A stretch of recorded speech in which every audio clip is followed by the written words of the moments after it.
One's ready. Go! Hey everybody, welcome back to the One's Ready podcast. On this upcoming episode, it's myself, Aaron, and Peaches. The whole gang's together along with Kevin Edgerton from 18A, 18 Alpha Fitness. 18 Alpha is just the designation for the officer, the team leader on a special forces or Green Beret team. And so that's where Kevin's coming from. He's been on before. Y'all know Kevin. We all love Kevin. We call him Coach Edgerton because he has been and is our coach. And he talks a lot about physical fitness and prep and all the other things that he does over there at 18A Fitness. You can find him on Facebook, Instagram, and on his website. It's an interesting episode. We do just, hang out with Kevin a little bit and talk about all the things that, you should be doing if you're prepping or, fitness in general, and kind of his story a little bit. And also we make fun of Peaches a fair bit on this one. I feel bad about it, but it is what it is. Always learning stuff with Kevin. The most important part of the podcast is there's a surprising thing that you're going to hear about, specifically calf raises and how they prepare you for the pipeline. So make sure you at least listen up to the point where we talk about calf raises, and you're going to find this one super interesting. So yeah, the sponsor of this is 18 Alpha Fitness, and it is all about 18 Alpha Fitness on this episode, and I hope you all enjoy it. Later. Welcome back to the team room, everybody. It's the whole team. It's Peaches, it's Trent, it's me, it's Kevin Edgerton, the coach, the edge from 18 Alpha Fitness. We're glad to have him back. We're going to talk about all things. First of all, man, are you guys liked? Are you subscribed? Can you just do me a favor and smash the like button? It's free. Hitting the like button and hitting subscribe, it's free. It literally costs you no money, and it supports a podcast to get you out there. Are you maybe from AFSOC PA listening right now? I want to give you a special shout out. Hi, fellas. Subscribe. Quit texting everybody that's on the show with your, my opinion. No one cares. Just subscribe. Just help out. Just lean into it, okay? I want to tell you personally, and from me, because I'm always the one that's causing problems, I don't care. Welcome to the podcast. We're going to get these people the information that they need because we care about them and they're on our team and we want them to succeed. It's why we had Kevin on. Hi, Kevin. How are you? Good, Aaron. How you doing? It's like, great dude, intro, I don't know what by the you're way. talking about right now. I can only imagine the AFSOC PA person texting you guys. Boy, do I bring a vibe to the function that AFSOC PA does not like, and I do not care. Oh man, you want to talk about things? The next thing that I'm going to start making people upset about is calling Alaska Tier 1 RQS, because that's the funniest joke that's going on in the group chats right now. They are the vanguard of pararescue. I don't know why this is so hard for you. I don't know why it is either. I heard the term Tier 1 RQS, and I was like, finally, the proper way to describe the Alaska Air National Guard 212th Rescue Unit. Shout out to those dudes. They do great work. Tier 1 RQS. Fuck, yeah, they do great work. I would not want to be on one of those ships out there doing that deadliest and then have to go out there and jump in that freezing water. Dude, can you imagine? So the craziest thing ever, and I only say this, now retired guy, his first name was Jeremy. He was an awesome dude. Chief of the unit. He's retired now. Can you imagine jumping into a bear attack? Like, no kidding. Can you imagine jumping in to save somebody that was attacked by a bear that is still most likely in the area? Like, what are you going to do against a bear, bro? Yeah, I have no idea what you're going to do with the bear. Anchorman, bear fight. Jiu-jitsu? Jiu-jitsu doesn't work against bears? Their necks are too big. Yeah, and they're 1,200-pound animals, Trent. They're wild animals with huge talons, bro. So I don't understand. Massive claws. Yeah, they will. Yeah, they will. Yeah, are you more scared of the claws or the bite? I think the claws, because those. I think the claws. Yeah. I think the claws. If you've ever seen, I'm more scared that the bear will eat you. It won't kill you first before it starts eating you. Like at least a cat, right? Like a big cat will go for your throat. It kills you first. I'm like, okay, if a cat takes me, that's fine. Bears don't care. They'll start chomping on your leg after you're, disemboweled and you're still just feeling everything. Wow, that's super dark. That's welcome to the podcast, everybody. Frank, man, had some quick hitters, man. We really got some shots out there quick. Then we went dark. Trent he hit us with a Segway Miller to get us into a very dark area. And now I'm going to turn it over to Peaches. Peaches, save us. Tell us what we're talking to Kevin about. Well, as you guys know, Coach Edge, or Kevin Edgerton, not only was and you're not a Marine, so you're not always a Marine, but you were an 18 Alpha ODA. I'm doing a play on words. I think fast. My mouth doesn't keep up, but so you were a Green Beret officer, and now you have that was a previous life. Now you have transitioned into kind of molding people into, let's just say a pack of broken biscuits into a well sharpened and well defined Greek Adonis body. That is Aaron Love, right? Is that what we're going for? That's man.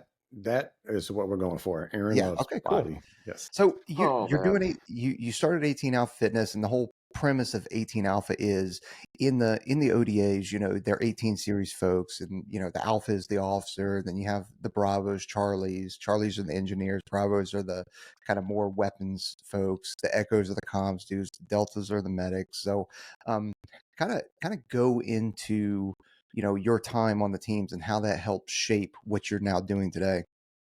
Yeah. So I was also an 18 Echo before I became a dumb 18 Alpha. That's what I say.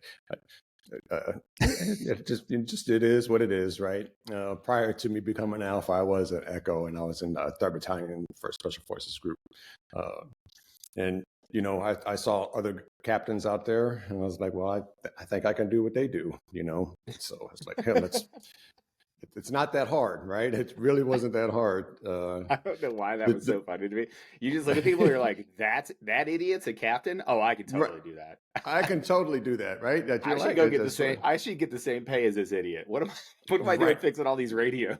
I should just go do what this dumbass is doing. I had Morse code as an Echo. It's like, why do I have to set up this antenna? You know what I mean? To send out this code, and this dummy's telling me what to do, right? So that was my premise of becoming an Alpha. But in retrospect, not that after I did it, I wish I'd have became a 180 Alpha. You know, that's who I am. I would have loved to stay on the teams longer, because once you become an Alpha, you're only on the team 2, maybe 3 years, and then you're staff the rest of your career, and you'll never ever go out with the team again. Whereas a 180, he can stay on. My warrant was a team sergeant, got selected for chief, you know, for sergeant major, while he was at warrant school.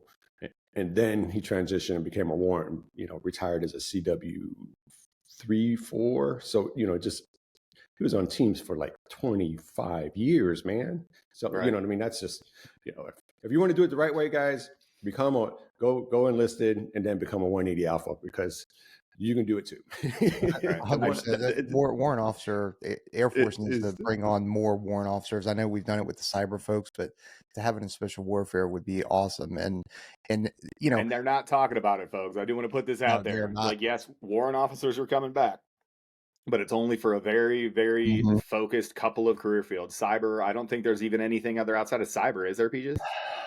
I'd have to go through, but I thought there was like 2 cyber right now. I thought it was like cyber, and then maybe like one of the RPA career fields or something. I don't know, but yeah, guys, they're not going to bring warrants to the teams. They would never let us dirty enlisted PJs be warrant officers that stay on teams forever, because we would want to do that. And you know how the Air Force hates that. you know how the Air Force hates giving the dirty. You guys got to get into staff too. Yeah. Yeah, right. As enlisted guys, it's mind-boggling how many staff enlisted guys there were in the Air Force compared to the Army. It was just baffling to me when I got here at Lackland. Yeah, so back to the team stuff, Peaches. I had a great time as an Alpha. I went to Okinawa. I was in 1-1. It was, you know, the highlight of my career. You know, took a couple of J sets. Went to first place was good old Bangladesh. If you've ever been to that place, it's wonderful. Not then I hear good things. Yeah, great things, right? And then we supported Charlie Company, so we're at a recce element, and so we did a Maldives, Sri Lanka type deal for a mission. Was pretty cool. And then where'd I go? Thailand. Oh yeah, Thailand was great for 7 weeks. JSET. Yes, it's horrible to go there for 7 weeks. JSET, bro. Okay, word of advice, anybody: if you ever walk into Kevin Edgerton's office, do not bring up Thailand, because he will wax eloquent about Thailand for the next 4 hours, which is fun. But don't bring it up if you have anything to do. And I put the Thai check on. Did you have to like budget in bail money? No, and nobody got in trouble, but yeah, people be getting wives and stuff. Did the Pinoy get out? Come on, nobody got in trouble. Kevin, come on, let's not do this. If you want to lie, go on the enlisted edge. No, even on the enlisted edge, it was nobody got put in jail. Don't worry, Peaches. Nobody got Nobody's caught. ever seen that podcast. They're not going to know what it is. It's fine. It's fine. Yeah. So besides Thailand, we went to Nepal, got to go to Everest base camp. Matter of fact, I got a map to where we landed in Lukla and walked up to base camp. That was really awesome to go to that. And then my last mission was in Australia. We were supporting the recce element with Charlie Company, and we did 2 jumps. And the second jump, I got injured. And at the time, didn't know it, but I basically destroyed my C5, C6 neck. Like, oh, wow. Like, yeah. I thought it was my lower back. So they did an MRI in the lower back. And no, of course, it came back negative. But that was in like 2011 and 2014 when I was getting ready to retire after going to the PT 3 times a week. He was like, hey, this is beyond my scope. You need to go get an MRI in your neck. I don't know what's going on with it. And sure enough, came back and it was gone. Basically, it was destroyed. I mean, it was so bad. I went up to Walter Reed and the doc was like, yeah, you'll be here. I need you back in 48 hours to get an emergency fake disc in your neck. Oh, wow. Just for all those that are tracking in the medical world, like typically we say C5 to stay alive. If you hurt your C5 vertebrae for any reason, like anything C5 and up, you're in trouble. Like that's a bad thing. So what through all of that sort of, those trials and tribulations, we always view things, the path that we take is always informed by the experiences that we had. Right. So as you were going through that, like as you were going through these surgeries, as you were finding your way, out of the special forces groups and stuff. And after that surgery and rehab and PT and all this other stuff that didn't fix it, do you think that's what kind of laid the groundwork for what it is that you do now? The groundwork was already laid before that, Aaron. I was, when we got our first strength coach in 2010, the Thor 3 guys finally came out to Oki, and my team sergeant was adamant about not going to work out with the strength coach because he knew better. He knew how to get guys ready for physically fitness wise. He was one of those guys. Yeah. So me being alpha, you're the team sergeant. That's your team. I'm going to go see the strength coach 4 times a week, but I'll run with you guys on every Friday. And at the time I was waffling. I did pre-med myself, Aaron, to get my bachelor's, and I was going to become a PA or PT, and I got accepted into multiple schools. And then my strength coach at the time, I was already CrossFit level 1 certified, Olympic weightlifting certified. I was a personal trainer at the time. You were CrossFit level 1 certified? Yeah. What was the conversation like when you told your parents you were gay? They said it was okay just as long as I could do a muscle up. Oh, okay. Got it. Okay. No, that's good. That's your parents being really supportive. That's cool. I give you, I was also CrossFit level 1, level 2 certified. That was just that was just the time. That was what everybody was doing at that time. Right. I was in Iraq in 2005. Right. And this guy was like, hey, we're going to do this workout. And I'm like, well, what's his workout? And he's like, oh, it's online. It's called CrossFit. And of course, there was like 4 of us that did it together, and we all fucking died after 20 minutes. And of course, you're like, oh my God, this is amazing, right? Because before, all I did was Muscle and Fitness magazine workouts. I would just grab that, like, oh, let's follow this plan for 8 weeks, right? Right. Hey, shout out to Muscle and Fitness. I've been featured in Muscle and Fitness, so shout out, guys. Really appreciate that. Shout out, Aaron. I would shout out. No big deal.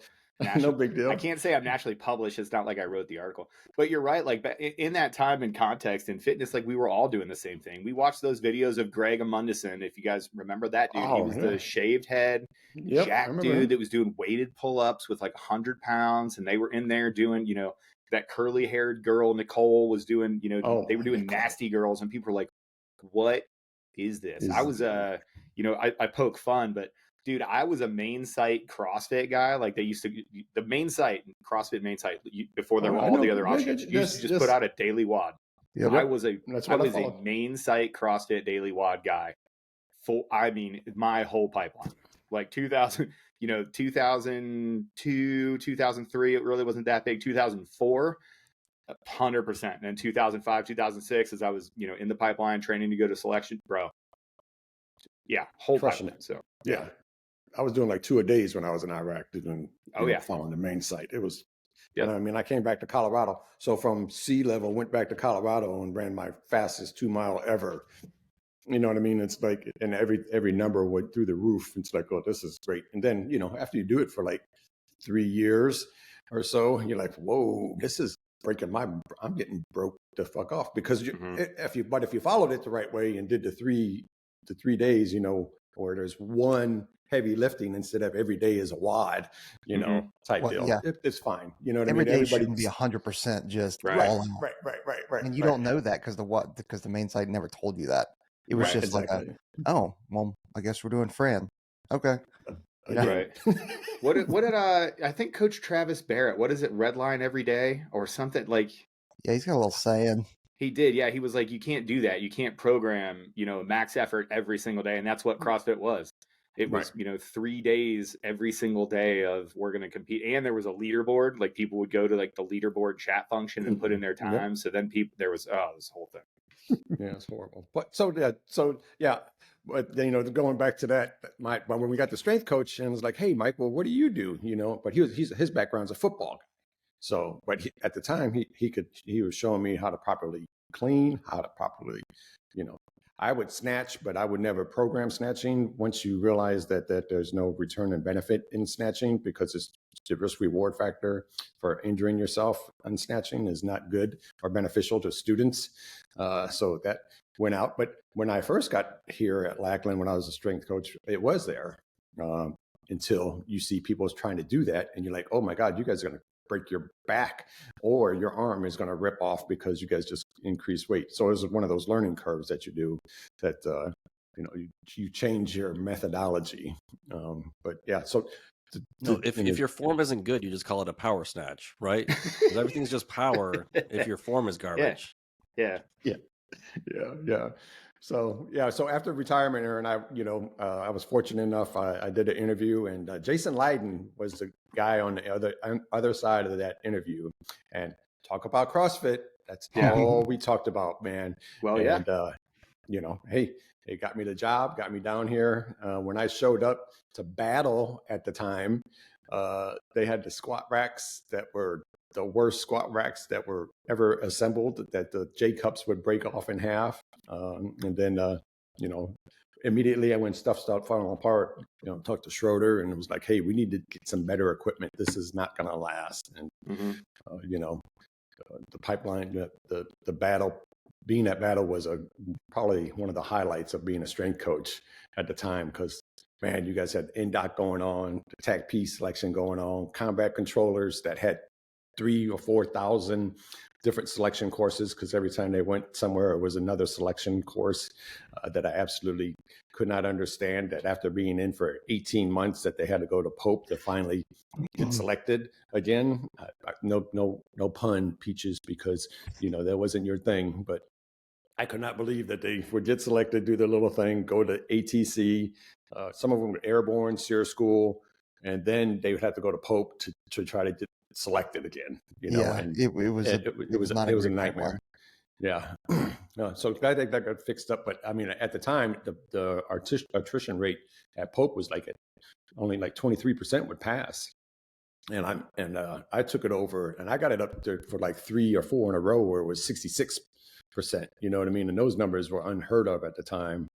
And then, then it changed drastically. It went from the squadron to the group to the wing, and that's when it was time for Edge to go.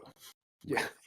So I do want to talk about, a lot of these attrition rates, and guys have done great jobs with having success with their students, but what do you think has changed in the entire population of students or the entire population of people that are getting in? Because the attrition rates have always been the same. The courses haven't really changed that much. We call it Special Warfare Assessment Selection now, but it's pretty freaking close to NDOC. It looks a whole lot like NDOC. The Q course hasn't changed. A lot of these hasn't changed in the 80s. Right. So all these courses haven't changed, but we've able to kind of get more folks through the door. Do you think it is, from fitness? Do you think it is from people knowing the process more? What do you think is actually helping these people? Because I have my suspicions, but I think it's the amount of information that's out here. You know what I mean, with us, like you guys, and talking about it, right? You guys we're all here helping, mentoring these guys now. That's one thing that I love about being in 18 Alpha Fitness is that I help these guys get prepared for specific select. It's very specific, right? If you got somebody that's been there and done that, hey, that's probably the guy you want to go with. But and then not only been there, done that, but have you actually coached people to get through a selection process?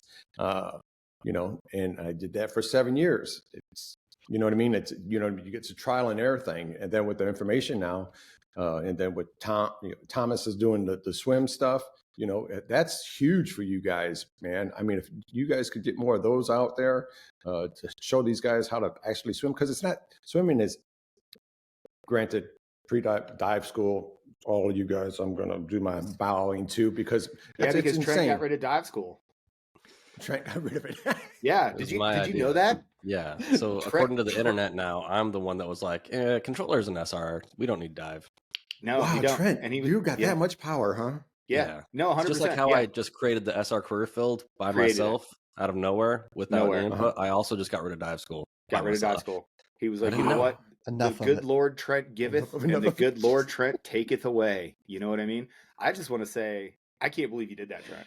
And it feels so good to not be the lightning rod for every single bad thing that people say about the podcast for once. I'd say it took 5 years, but it feels pretty good, That is awesome. Yeah. Yeah. But so anyway, there's a lot of information out there. And that's what I think. Like people with the attrition rates of, if they, and then again, there's, like you said, Aaron, they haven't changed much. You know what I mean? I think the guys are just some of them are more prepared than others. And the one that actually want it, they actually get after it. Right.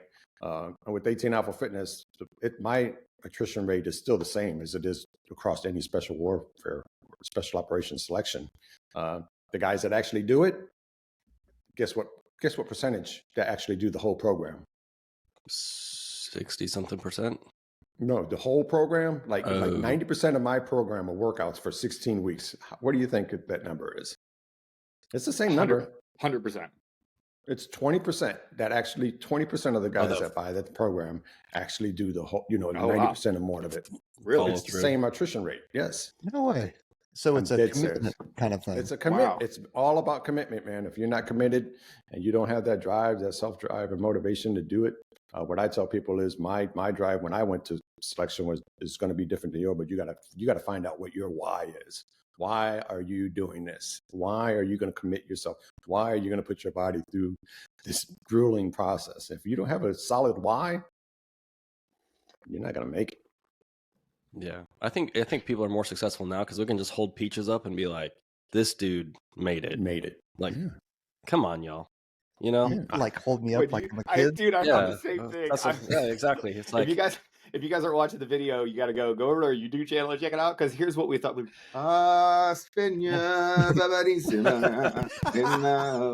Like Everyone's like, Indoc was so hard, and we're like, was it though? Was it? In Swahili, the lyrics of that song just means like, hey, lion, it's a lion. Look, this is a lion. That's what it directly translates to. That's literally what it is. Like, not a great song in Swahili, but it's good for, the podcast purposes here. So that's good. Yeah. Yeah. And I say the same thing. If I can do it, you can do it too. You know what I'm saying? That's at the end of the day. I mean, I'm not nothing special. Yeah. I still put my pants on one leg at a time, but you got to find your why. Except you're a Green Beret when you do it. That's right. Yeah. Except when you do, you make solid gold records. Exactly. Solid gold records. Yeah, absolutely. I put my pants on one leg at a time, baby. But when I'm done, I make solid gold records. That is something that's important. I kind of want to hit on that too. And we've been really beating that drum over the last 6 months. I don't know if you're aware or how you could possibly unaware of this thing now, but man, all of these soft influencers are in the news now for writing books and saying things that they didn't do and getting called out by their teammates and all this other stuff. And one of the things that we've said here on the podcast is we're like, listen, the drama is the drama. The problem is with people thinking that special operators are these superhumans, like dyed in the wool, like Knights of Templar, morally perfect physical specimens that, get through. You know what I mean? Like, and then people act all shocked when they do crazy stuff. And they're like, I can't believe that an Army Green Beret like John Wayne would ever lie about his service. Like, what are you talking about? People lie about their service literally all the time. They embellish things. They say things that outright aren't true. Like, they're just men. They're just humans. Fitness is another part of those. Like, these kids, these 17, 18, 19-year-old kids that want to be a Green Beret, they assume that everybody has to look like, you know, an 18 Bravo, just huge and jacked and super duper strong. What when you're talking to these folks, because you talk to thousands of them at this point, what are you telling them about physical fitness and what they think a Green Beret is? So for, you know, I just get guys ready for selection. So your cardiovascular better be through the roof. I don't give a shit how much you can bench, how much you can squat, how much you can deadlift. The comments aren't going to be good. Tell me right now, Kevin, how much do I need to fucking clean or I can't get in? I don't give two fucks what you can clean or snatch or bench. Can you run a 5 mile under 40 minutes? Can you ruck 12 miles with a 45-pound dry ruck under 3 hours? And can you do a minimum of 10 dead hang fucking pull-ups? For SFAS, you got to do 39 hand release push-ups, hold a 3.5 minute plank, and 2 miles under, I think, 14 something. You know what I mean? 14 minutes. Nothing. There's not one movement with the barbell. Right. Not one. That's tested. Yeah. So why are you guys so super fucking focused about the goddamn squat, bench, cleans, whatever the hell movement it is? It's a calisthenic based fucking test. And if you don't like, you guys can comment below. Please don't. I have to read those, Kevin. You're going to go on your merry way. Don't tell them to comment to me. That rings to my phone, dude. Like, then I have to deal with that. Yeah, oh, I'm 100%. Sorry. Yeah, specifically comment at Aaron. Yes. And then let him know what you think. He loves us. Everybody comments at Aaron anyway. Like, there's like my favorite one from the other day was like some guy, obviously, you know, just doing a little light trolling. I love light trolling. It's fun. But doing a little light trolling, he was like, you know what? You got to get rid of Aaron and bring back a different host. I was like, bro, I'm the 5th most popular person on this podcast. I don't know what you're talking about. Okay. Like, I get it. Like, I have the same critique. I wish I was gone. But when we have these conversations about, you know, people will ask us, they're like, you know, we had a specific question on a live and they were like, oh, okay, well, how much should I be cleaning, benching, squatting? We're like, I was like, I don't care. 0, don't do it. Okay. And then everybody, of course, got up in their filios and they were, oh, what do you mean? Like the deadlift is evaluated at, you know, at the candidate court, whatever. I'm like, yeah, bro. OFT and CFT. Yeah, great. It's a three rep max hex bar deadlift at 225 is the minimum there. If you can't do that, just go shut up. Like, what are you talking about? 225. Right. That's a bag of groceries from the car in one trip, as far as I'm concerned. Especially because it's a hex bar deadlift. And it's high handles. It's not a straight bar deadlift. No, it's high handles, hex bar deadlift. Are you kidding me? You don't even know literally that that's on you. Just grab it and just stand up. Like, I mean, I know you hear the weights in the 300s. Like, dude, I could probably put my 13-year-old son on it. No, yeah, I don't. For Peaches, that's actually only a lift for about like this high. It's not much at all. It really not much. It isn't. Yeah, why? About the same distance as the lift in his shoes. No, he wears bare feet, so he doesn't need that extra 1/4 inch either, which is crazy because I wish I had an extra 1/4 inch somewhere. I'm sorry, Jerry. Anyway, Kev, why do you think that there is that perception out there that people need, like, you know, if we're talking, we're bitching about it, but why do people think, you know, where did that idea come from that they need these big squats and deadlifts and these other barbell movements in order to be successful? There's other guys out there that do that, and then there's other guys that's all they programmed as saying that you got to improve your run time, to improve your push-ups, is you got to be able to bench more, squat more. To run faster, you got to deadlift more. Sure. Yeah, you know what I mean? It's like, yeah, great. If that's what you think is going to get you faster and stronger, then go for it. You know what I'm saying? But that's not what's tested at all. It's not tested. No, I'm sorry, Trent. Well, I was just Kev, you deal with the candidate portion and also like the people that also do programming. And so like when you were like at battle and you have to deal with people like me coming in and no actual background in physical training, you know, other than doing a few things, what was the hardest part about getting the instructors to understand, or what were the biggest like misunderstandings that we had coming in to train the students to make them successful? The recovery aspect, because you guys would thought that you guys can just smoke them for the whole 8 hours that we had them all day, every day.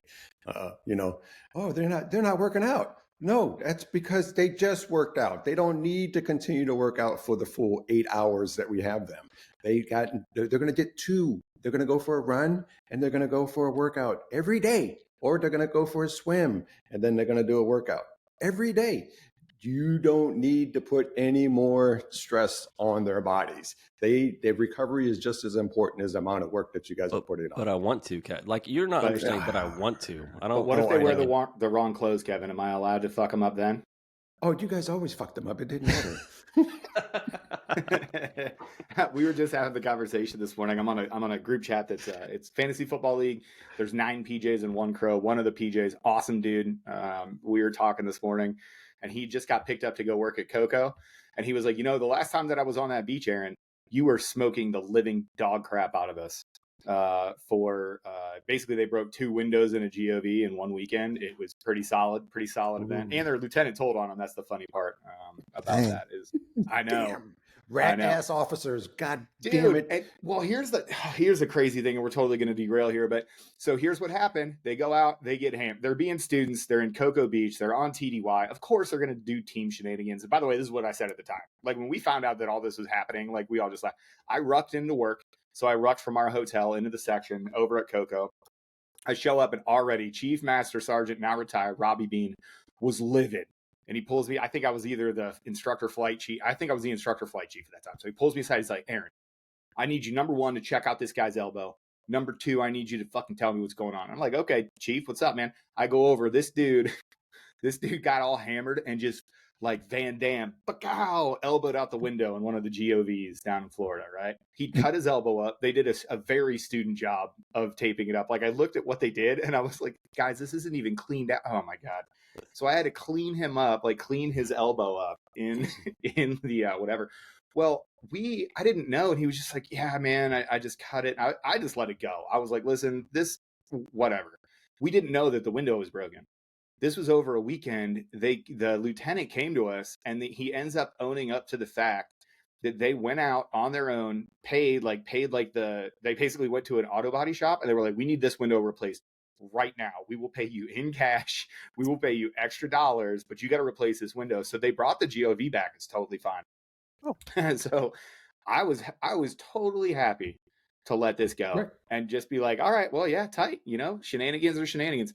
Not only did the lieutenant tell on the team, then we were getting ready to we were jumping water, and the dudes were loaded up. We were doing a static line jump. And if you're doing a static line jump and you're a student, you have a spuds bottle on you. A spuds bottle is a small, low pressure tank of compressed air at low pressures, so that you can throw it. It's got a regulator. You can throw it in your mouth so that if you get caught in your chute or whatever, and you're trying to drown, you actually have an air source. We give it to the students because students are stupid and they're not good at life.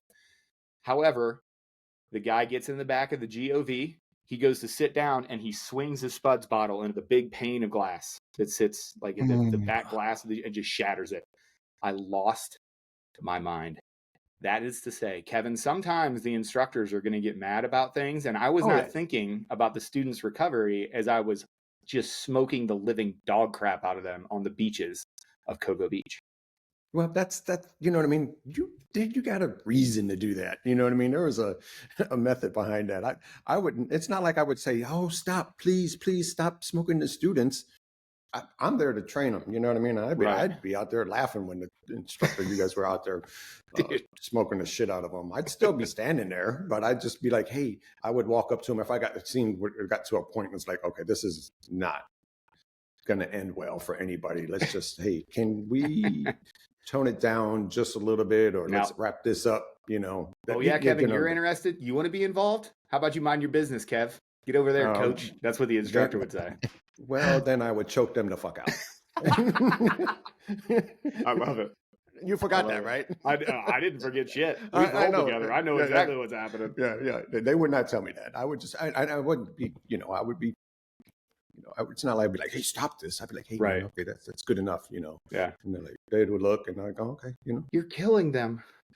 I wouldn't be like, "Oh, you're killing them." I would still be laughing with them. Be like, "Okay," it would make a joke out of it or something, just to end it. Kevin, you talked about something, and that's why I tried to interrupt Trent, but I was being rude. So I'll get the knife hand later on. Okay. But we were talking about the increase. So see, and here he comes to give me the knife hand. Get him. You were talking about increasing speed and running and that kind of stuff, and I know, and we all know Taylor Starch, and we're all big fans of Taylor Starch, and I know you know him as well, and he had put it on a story. I was hoping I could actually find it and that it was a post, but it was a story, Right. and he started talking about the difference between increasing run that you were talking about. Can you run 3 miles? Can you run 5 miles? And it was the difference between volume and capacity of running versus strength training. Kind of going back to our, lifting barbells and deadlifting to get faster. And in your opinion, what do you think is more important in terms? I kind of already know it, kind of setting you up for it, but Right. is it running 3 times? If you have to run 3 miles, you're just trying to increase your 3-mile time and make it easier. Should you then triple that and go out for 9-mile runs to help? I mean, No, where do you stand So on that? we're going to build that up. We're going to build that volume up slowly, and to decrease that run time, you got to do more, repeats, 400 and 800 meter repeats. There's, to do more runs at longer distance, to decrease a 3-mile run isn't going to help you decrease your run by going longer. You got to go shorter and faster. Shorter distance for faster, and repeats. Everybody loves repeats. 400 meter repeats, yay! 800 meter repeats, yay! But it's a necessary evil, man. Dude, I'll do 400s all day long. You start bumping in those 800s, and that's just dude, God, it's horrible. Oh, but right. I do love some print workouts.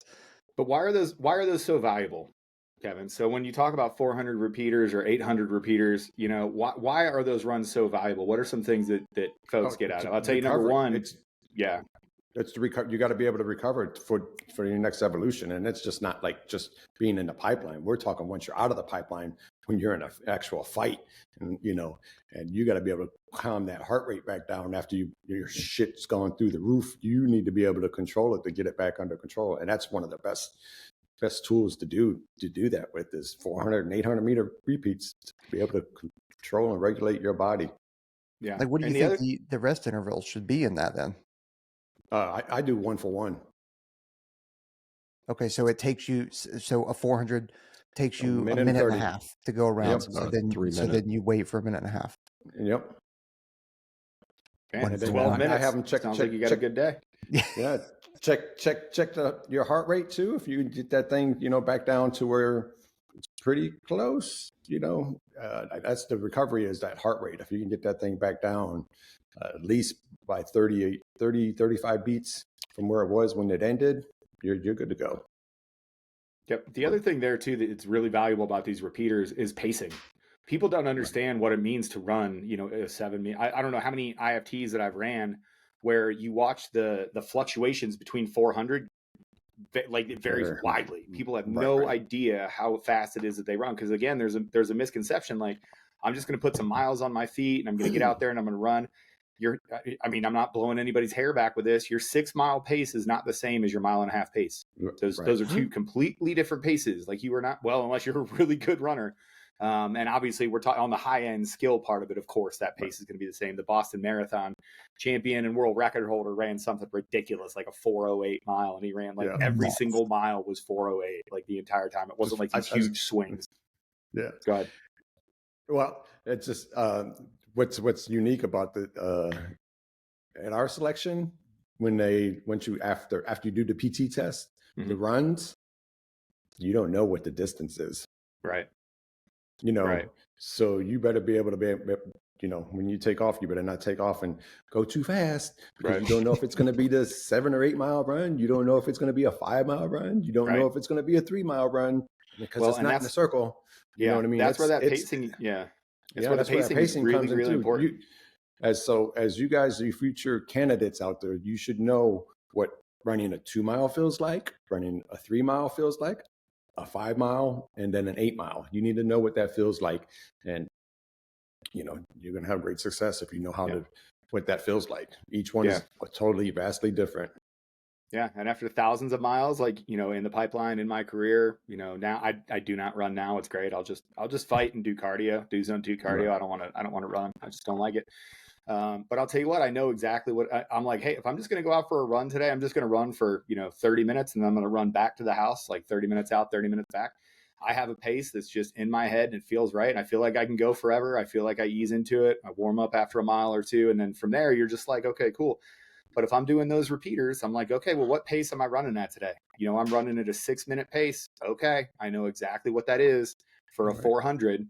And you should be able to dial that in within a couple seconds each and every time. Like if you're running, if you're setting your repeaters up, you're going to do 6 400s today, right? And you're going to try to hold a 7-minute pace. Man, you should not be crushing your first 3 and then almost failing or failing on your last 3. That's not how that's supposed to go. No, the consistency again is key for that, Aaron. If you know what I mean, I get guys, I see they'll post the times and stuff, and if I see it, ooh, there's a 125, and then there's a 150, it's like, oh, that's you know, you need to work on that pacing, man. Those need to be consistent still. And then at of course, the last one, I don't know what it is always about the last repeat, but everybody does the best on their last one. It's like the same as the first.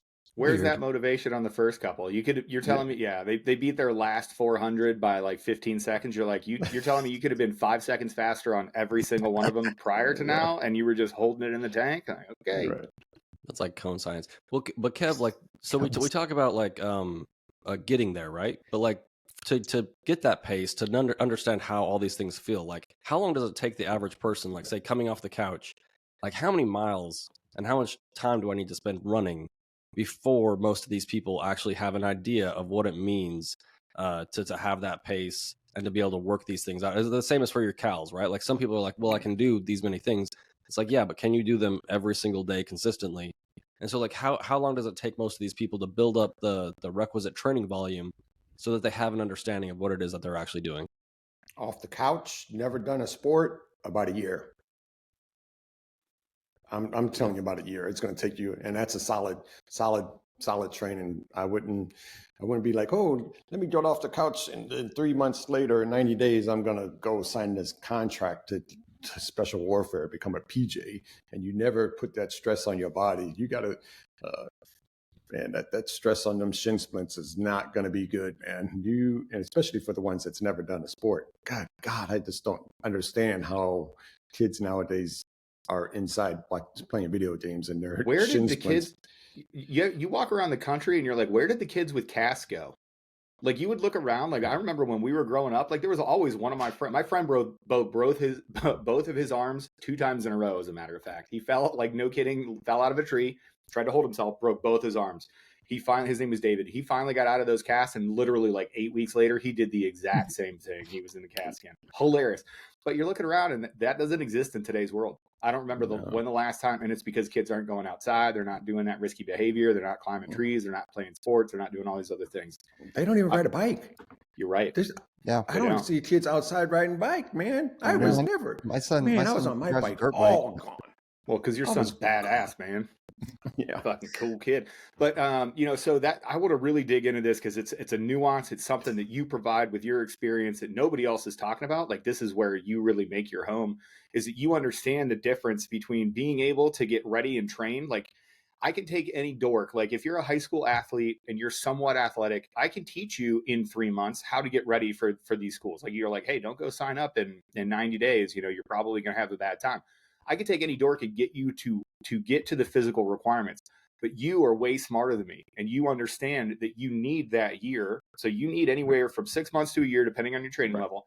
You have to give yourself that volume over and over and over again. You have to spend time on feet, time under the ruck, time doing, time working out.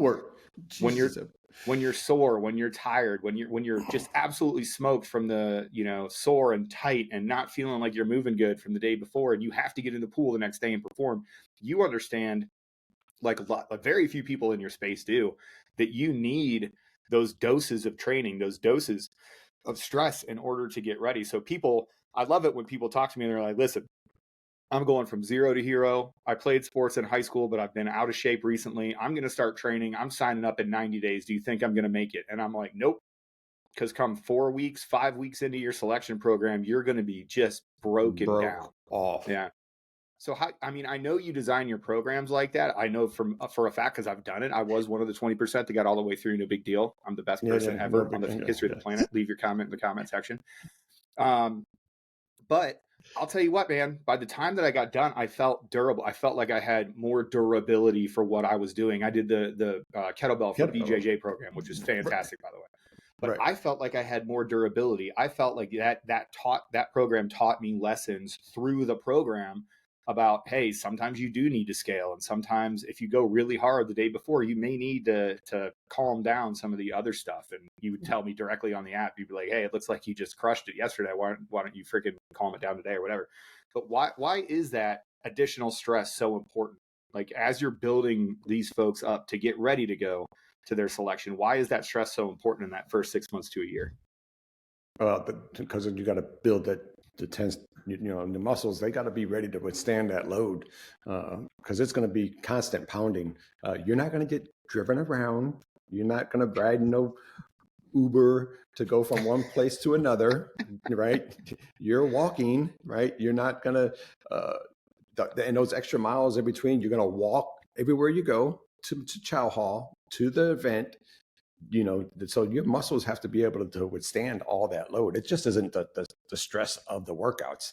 It's all that additional movement that you're going to be doing that you don't do right now because you're on the couch. When you get done with your workout, and most of us, I get done with my workout, take a shower, I'm sitting on the couch.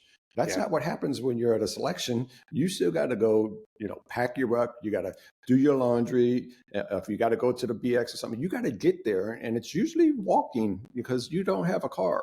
So all that extra stressors people don't tally that volume in there. And by the way, like, unless it's during duty hours, let me tell you guys, if it's during duty hours in the Air Force Special Warfare, your entire pipeline, you're running. If you're with your teammates, you're running together and you're singing and it's in step and it sounds good. So if you think that you're just like, oh, I'm going to go training and I'm going to have these great strength and conditioning coaches and HPO and all the cold tubs and all the body work and all this other stuff, and it's going to be great. Yeah, you're going to go through that. You're going to feel great when you're done. And then I'm going to give you a log and a Zodiac because you guys are idiots and you have to carry that a mile to your next training event. How do you think that worked with your little stretching that you did at the gym just prior? Like, how's your recovery doing now, dickhead? Yeah. I don't know why I said dickhead there, but it was funny. Yeah, you're really upset about it, huh? Are you mad, bro? That's where we're going now. Is that where we're going? You hit me with the you mad, bro. Why you so worked up here? Oh, you mad, bro? Oh, you mad, bro?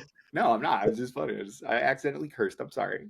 I'll see you soon on my next TDY down to your training, down to where you live. Take it easy, helicopter pilot. No, you're not, Major. You're not seeing me anywhere. And by the way, I accept. Sorry, Kevin. Kevin, we had actually had an episode I don't know, it was a month or two ago talking about, because, and you kind of hit it. I don't think you actually said the phrase, but you time on feet, right? Right. Time on feet is a big thing, and that's what gets people. And you alluded to it in that, but in terms of, prior to going in a pipeline, what are some things, and whether it's a program or just, daily life things, what are some ways that people can help increase their time on feet?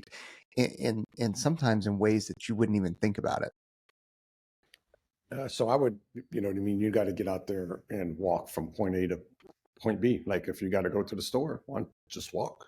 You don't need a load on your back. Just walk there instead of driving.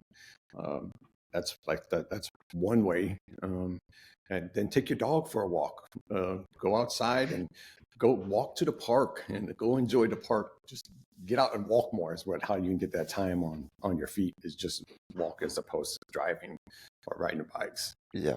And instead of sitting on the couch, stand or do mobility while you're sitting, if you're going to sit there and vegetate on the couch or something like that, sit on the floor and do mobility or stand. Or, if you have if you're at a place where you can do, like, I know I'm standing right now.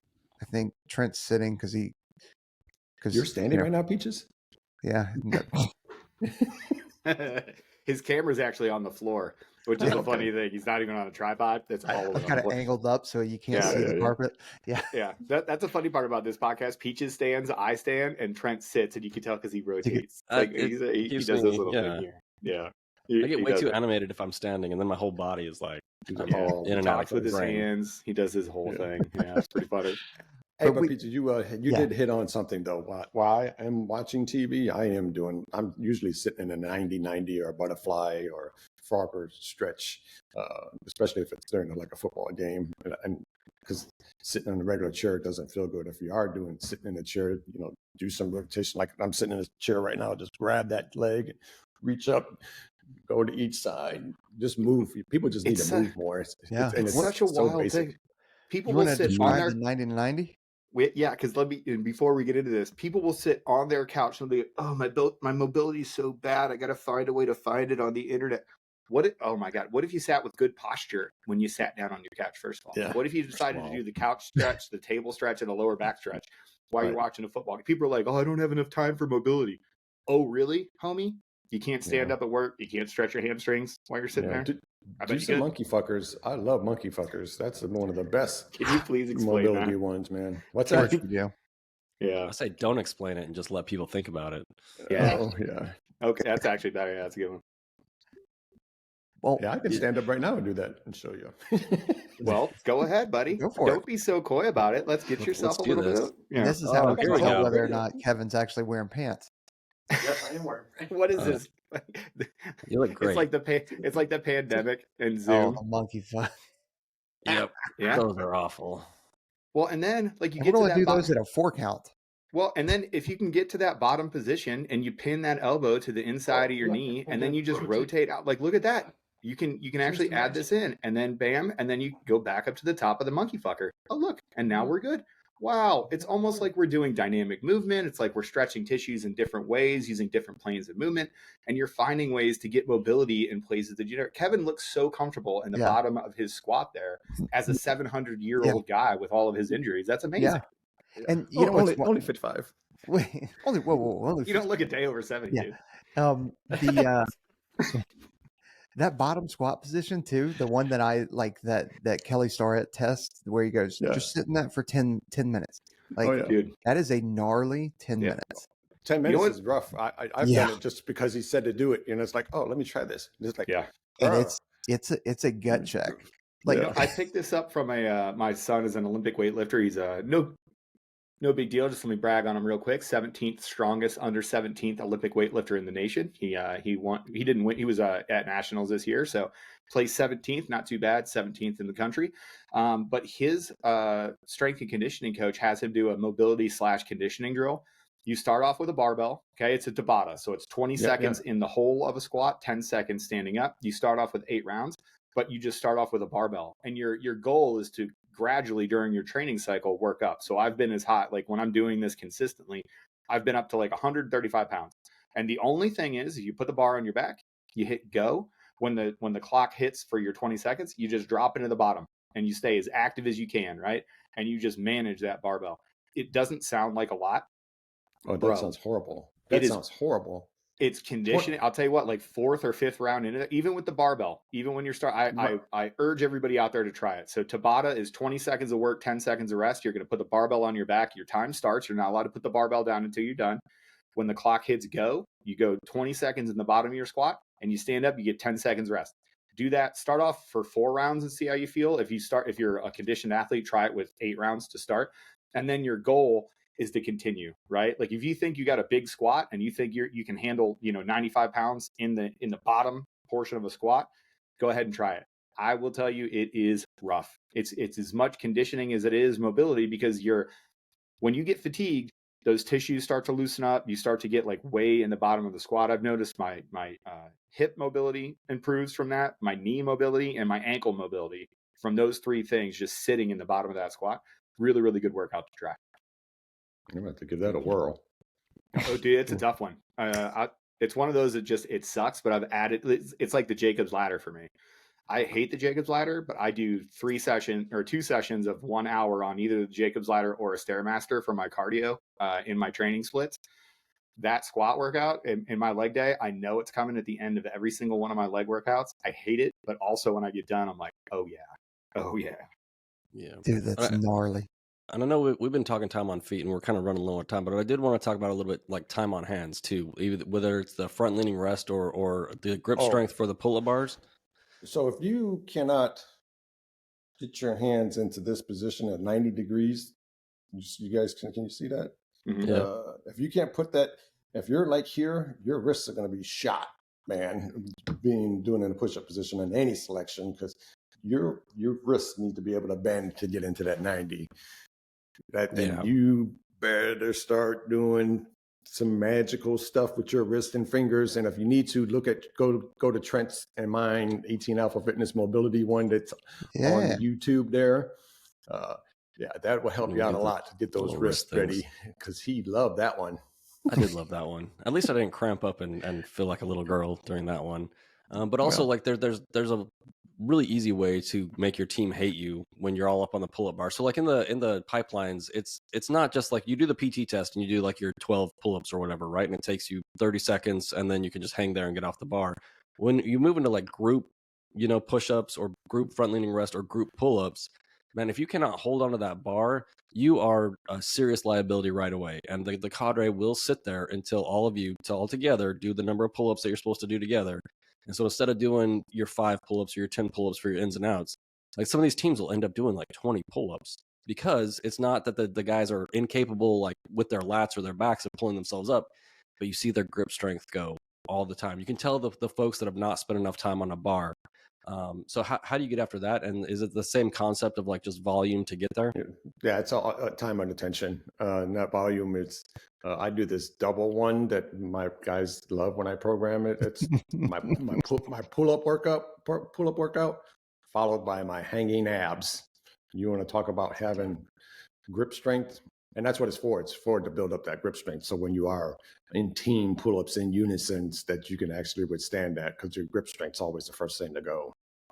Well, it's just like when you see people with push-ups. Sorry. That I was going to make a joke. It wasn't a very good one. Go for it.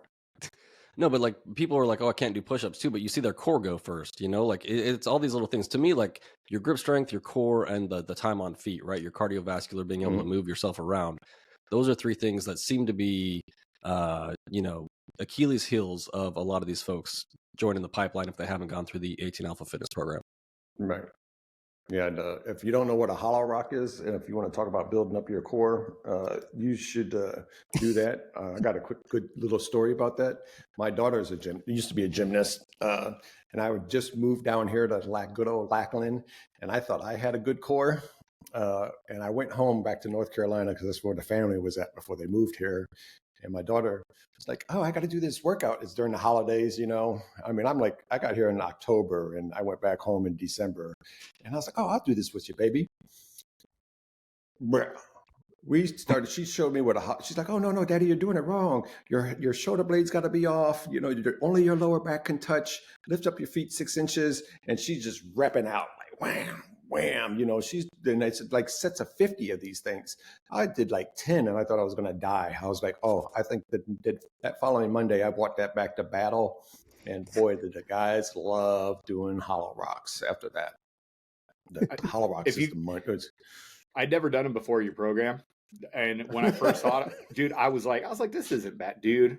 For 3 days afterwards, little like muscles. My ribs and my like connector muscles were sore. Like all of my stabilizer muscles were sore. It was absolutely disgusting. I was just like, holy. And I noticed too, after doing them for a while, like the way that my pelvis articulates got better. Like I was able to keep my lower back actually on the floor and use that as opposed to like my tailbone and whatever. When I first started, it was like the curvature of my back. I didn't even have the mobility to keep my lower back on the floor like you're supposed to in a good hollow rock.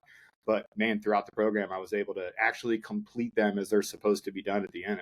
It was really really crazy seeing, that extension. But then magically, all my other lifts got better.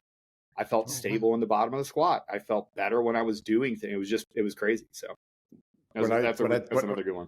What I tell my students is your core is the foundation of all movements. If you don't have a solid core, you're not going to be able to rock good. You're not going to be able to, shoot good. You can't do anything really that good if you don't have a solid core. Right. Oh, absolutely. So where can we find you, Kevin? That's I'm on Instagram, of course, at 18A_fitness. And then I got my website is www.18afitness.com. Yeah, that's it. And Facebook, of course, same thing. It's all there. been on Facebook, social that's media cool. for Are you getting many 60-year-olds? yeah, a lot. I'm getting like people from all over the world now, man. I mean, Nice. I posted one video of when I was at Mark Bunkley's graduation. It was a rappel thing. That thing had got almost 4 million views. Yep. And so all the likes, you know what I mean? I got 77,000 likes on this thing. So of course I'm inviting them to like my page just so I can get those, you know, you got to get the numbers up. It's all about the numbers, right? Got to pump up those numbers, baby. Yeah. But most of them are older guys then every Marine did rappelling too. I don't know if you guys know that, but every Marine is a rappel master. A rappel master. Huh? I don't know. I'm just saying, they're like, oh, that's easy. We did that in basic. Oh, really? Because I've rappelled with a couple Marines, and safety was 100% a factor. I guess but Marines could always do it better. You know what I mean? Of course they can. Every Marine, we did that at basic. It's like, the only thing Marines can't do is have their own service component and or get their own ride to the fight. They have to depend on the Navy. So, oh, and my pops was a Marine too. So, and then when I told him I was joining the Corps, when I was thinking about joining the service, his exact words, people, the fuck you are. So. So Kevin, it's not just preparing for the pipeline. I mentioned the kettlebell for BJJ program. What other programs do you have? Because it's not just folks that want to, be better and get into the pipeline and try something impossible. First responders, fire. You have programs for everybody, whether it's Air Force Special Warfare, Rangers, Green Berets, everybody. You can find and tailor a personal program for them, but it's not just them, right? So what are some of those other programs that people can come to you? So I got the general. It's called the general. Of course, but it's for the general population, and it's got my mobility on that one, Aaron. I think I need to just send that to you. You would love that one. It's four mobility movements, 4 to 5 kettlebell movements, and then 4 to 5 core work movements 4 times a week. You know what I mean? And that's for the general populace. You should be able to do that. The kettlebell weight is up to you or what you can move. I demonstrate each one in the videos. That one is a great one. And then if you're coming off the couch type guy, you need to get my soft prep program. That would get you ready. Don't just jump into the special warfare one if you are not ready, because that's a lot more volume, guys. So if you're off the couch, start with the soft prep one and then move into the special warfare. Same thing with the SFAS one. If you're off the couch, don't jump into the SFAS one. And then I got my kettlebell for BJJ. I got Ken Stretch now out there. So that's that mobility thing that I love to do. Did you do the 50-minute Ken Stretch one, Aaron? Did you follow that one? Oh, okay. Yeah, you'll love that. The students used to love that one, but it's all mobility. And then I also got some PDFs out there. I got a 16-week PDF for a run for improve your 1, 2 mile and 5 mile run. And I also have just put out a 14-week swim program that's twice a week on a PDF. And coming up with some more PDFs. I'm going to do a combo of running, swimming, and rucking one. And then, that's it for now. Heck yeah. Well, man, Kevin, we always appreciate having you on. You've obviously been a day one here on the podcast doing exactly what it is that we're trying to do. We're just trying to get people ready, man, whether it's fitness, nutrition, giving input to what it is that you're going to see in the pipeline, all these other things, challenges you're going to see at school. That's why you come here, and that's what we hope to provide for you. Kevin, thanks so much. Everybody go follow Kevin at 18 Alpha Fitness everywhere that you could possibly find him. If you're over the age of 55, start on Facebook, because that's where everybody over the age of 55 goes. So go check out Kevin, check out all of his programs. Again, we wouldn't tell you that they're awesome unless we've done it. We're all, I'm a proud 18 Alpha Fitness alumni. It really helped me out with BJJ. So Kevin, as always, thanks. Everybody else, hey, another call to action. If you guys like the content that we're putting out, share it with every single one of your friends. If anybody wants to be better, maybe they're like me and they just want to live forever and they want to be moving, mobile, way into their 70s like Kevin, then make sure that you guys are following 18 Alpha Fitness. Go to onesready.com. You can find everything that we do there. Throw us a like, throw us a subscribe, hit a review up if you'd like to, a little 5-star review with something nice on there. Don't say anything mean about me. That actually doesn't help. So if you give me a 1-star review, that actually does hurt the podcast. So, it might be funny and it might make me cry alone in the bathroom at night. But other than that, it doesn't really do a lot to help us out. So just want to say thanks. Kevin, awesome. You can come back on anytime you want. As always, I think you are the leading podcast guest here on the One's Ready podcast. I think we've had you on more than anybody else, which is tight. So more than Taylor? I think so. Well, Taylor just talks for longer, and also one of those doesn't count because he had garbage audio. Yeah. Actually, go leave a mean comment. Everybody, go find that episode where Taylor's audio sucked, because that really did hurt his feelings. Like, I joke about crying at night. That was a solid 3 weeks of Taylor buying a new microphone. You shamed him into spending money. So I was like, you got trash hips. It's like, well, we can't even tell what you're saying. I can't even tell what you're saying. Yeah, great. Another Shakira joke. Hilarious, Taylor. I wish I could have heard it, Like if a tree falls in a forest and nobody hears it, was it a funny joke? Same sort of deal. Anyway, thanks everybody. This is a great one. We'll see you next time. Light up.